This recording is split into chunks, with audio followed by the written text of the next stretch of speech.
Ek slaan my oë op na die berge. Waar sal my hulp vandaan kom? Vir die van julle wat my nie ken nie, my naam is Morney. Ek is 51 jaar oud en ek leef al die laaste 18 jaar met kanker. Maar dit het my nie kom stop nie. Want ek het 'n lewende God wat na my kyk. Vir die mammas en die pappas daar buitekant wat finansiëel challenges het. Daar is 'n way en daar is 'n oplossing. Kom doen wat ek doen. Want dit het my lewe verander.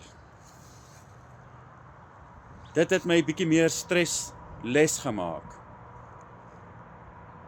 Want ek verdien dollars aanlyn. So as jy ook bietjie meer hoop wil hê vandag, stuur vir my die woordjie hoop in die comments.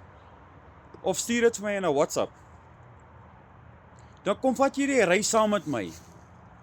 En ek vertel jou presies wat ek doen op my reis. En hoe ek my reis veelvuldig geniet.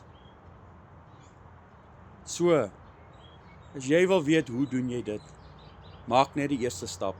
Stuur die woordjie hoop